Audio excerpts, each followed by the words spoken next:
Class is now in session. I'm Professor Hockey, and today we're discussing Game 24 of the regular season between the San Jose Sharks and the New York Rangers, in which the Sharks have lost 1-0, the third time this season that the Sharks have been shut out. And with this game, the Sharks' 3-game winning streak comes to an end, and their perfect road trip also ends up coming to an end, that they just didn't really have much in the tank to be able to put up an even competitive performance with the New York Rangers, at least in terms of chances. I mean, their goaltender seemingly showed up for this one, but nobody else really, and as such, the Rangers, while they looked pretty good, didn't really have to look all that great in this game to be able to get their 2 points. It was a very similar game to the one the Sharks played a few days ago against the Washington Capitals, a game in which the Sharks were also shut out in that the Capitals didn't run circles around them, and here tonight the Rangers didn't skate circles around them either. It was just a situation where the Sharks just not really getting into that extra gear to be able to find a way to win this game. Into the first period, the first few minutes of this game, the Rangers would get the first and only goal of the entire 60 minutes, as it would be Reinstrom on the power play getting one on the board for them. This would be the second straight game in which the Sharks would give up an early goal just a few minutes in, but unlike the game against the Islanders, where a few minutes later it would be Nick Bonino tying the game, the Sharks would never get that game-tying goal. The first period actually started off decently well for the Sharks. The first 3 or 4 minutes, the Sharks looked like a pretty solid team, possessing the puck in the offensive zone, but then things kind of went sideways, especially when the Rangers got this goal. The Rangers would have the majority of the possession for the rest of the first period, and while the Sharks would get a couple of chances, mostly they would come off of the rush in a sort of one-and-done type of situation. And as such, the Sharks trailed by 1 goal going into the second period. And in that second period, things slowed down significantly. While the first period was definitely a bit more open for both teams, the second period closed down a bit. And while there were still a couple of chances either way, neither team necessarily got amazing looks, or at least not consistently amazing looks. And as such, it was still a 1-0 game after 40 minutes. But the third period offered a bit of hope for the San Jose Sharks, as it was starting goaltender Igor Shesterkin for the New York Rangers, who would go down with a leg injury about 5 minutes into that third period. And so the Sharks had an opportunity to take advantage of a cold goaltender coming in. It would be Georgiev for the Rangers, but instead the Rangers would possess the puck and not even allow the Sharks to get a shot away for the first 3 or 4 minutes of Georgiev actually coming into the net. And even when the Sharks actually managed to get their first shot and would continue on from, the 11 or 10 minute mark, the Sharks didn't necessarily test Georgiev all that much. There was one opportunity on a Sharks power play in which it was honestly somewhat fanned on by Logan Couture, and it was a decent save from Georgiev, but otherwise there wasn't necessarily much rubber heading towards the Rangers' net to try and take advantage of this cold goaltender stepping in. It was, definitely credit goes to the Rangers in that situation, but you're hoping for a bit of a better performance from the Sharks themselves.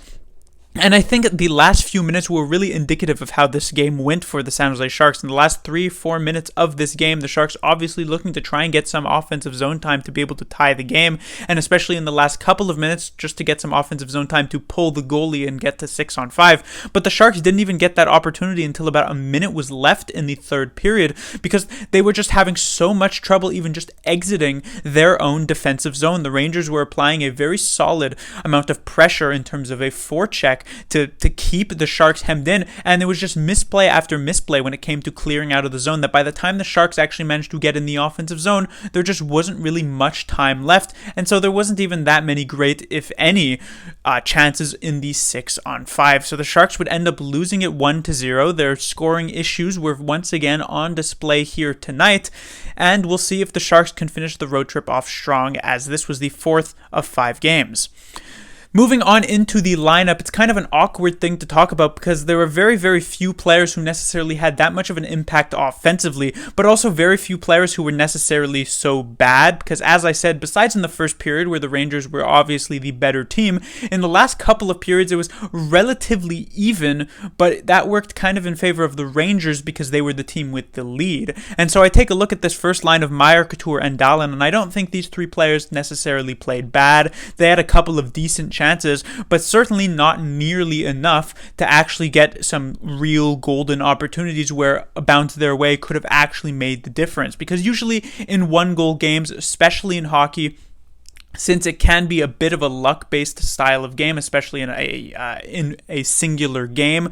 Bounces can go one way, bounces can go the other way, and that could be the difference between a win or a loss, but that really wasn't the case here. Yes, technically, the Sharks could have gotten a lucky bounce and managed to tie this one up, but they definitely didn't play as though they were deserving of that, and so when it comes to this first line, they weren't bad, but they weren't necessarily good either. The second line was definitely a bit more disappointing, I would say, when it comes to Balcers, Hertl, and Barabanov. They've just been such a roller coaster of a line. I've talked about it every single time in one of these reviews where I say, oh, these guys, occasionally I'm able to say they had a good game or an okay game, but a lot of the times I'm just saying that they're kind of out of sorts, not really doing too much of anything. The player who maybe not the most disappointing player of this entire season, but one of the more disappointing players of this season has been, in my eyes, Tomas Hertl.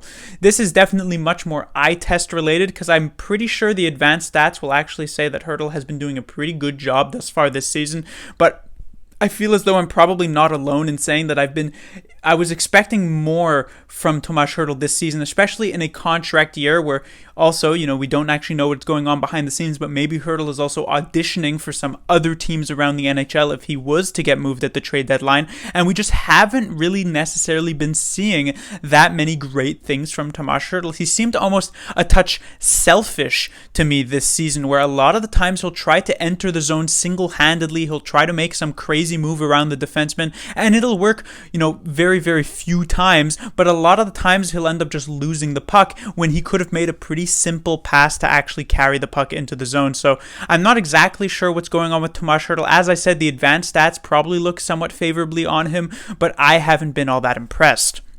When it comes to the Sharks' third line, this could have potentially been the Sharks' best line of the game. I actually very much enjoyed watching Nieto, Bonino, and Gregor play together. Gregor, in particular, I actually thought had a pretty solid game. Same goes with Nick Bonino. Like I mentioned in the previous one, those two players have actually been developing a pretty unexpected amount of chemistry between them. Nieto, at this point, is not really a key part of this third line, I would say, and as such, when Cogliano does return, when the Sharks obviously get back to San Jose, I suspect Cogliano will rejoin Gregor and Bonino on this third line, but Nieto, I guess, hasn't necessarily been too bad, but like I said, Bonino, Gregor, honestly somewhat impressed me here tonight. Could have been two of the better forwards for the San Jose Sharks. And the same goes for the Sharks' third line. In fact, the bottom six almost in a way outperformed the top six here tonight. I thought LeBanc had a couple of good looks. Weatherby had some decent opportunities. Peterson's still not really doing too much of anything. He draws back into the lineup for the injured Jonah Gadjevich.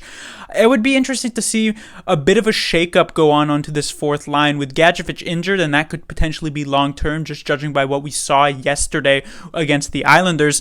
I wouldn't be too opposed to see another player from the AHL potentially integrated into the lineup. We already saw Gregor come in and actually do a quite formidable job doing so. We saw Reedy come in and not really make much of an impact, but maybe there's someone else who could potentially step in to fill in into this bottom role. Maybe someone like a Blickfeld, maybe someone like a Shemilevsky, because right now Peterson, he's had maybe 3 or 4 solid games this season, but more often than not, he's been at best average and at worst quite the liability.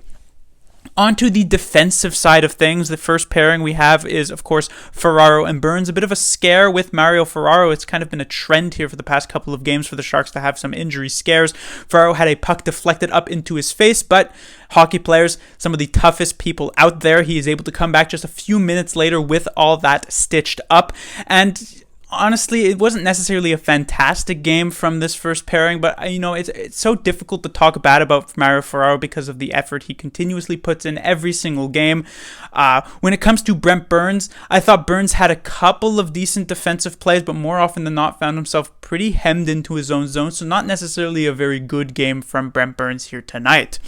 On to the second pairing, however, I do want to talk about because these two stood out in pretty interesting ways. Middleton in particular I thought was very solid solid here tonight. Made some very nice defensive plays and just generally showed himself to potentially be the best Sharks defenseman in this particular game. Obviously not in the general scope of things for the San Jose Sharks, but Middleton was very solid against a very offensively gifted New York Rangers team, because while we can obviously sit here and say, well, the Sharks, they're having so many scoring issues, they weren't able to score a goal here tonight, they also should be commended for limiting the Rangers to just a single goal on the power play, and as such 0 goals at even strength, because the Rangers are a very, very dangerous team in that particular area. So credit goes to Middleton there. When it comes to Erik Karlsson, he was, I already mentioned in the previous game that he's definitely a player who lies on a knife's edge, kind of flips a coin every single time he's on the ice to see what Erik Karlsson we're going to get. And early on in this game, I thought we got a lot of heads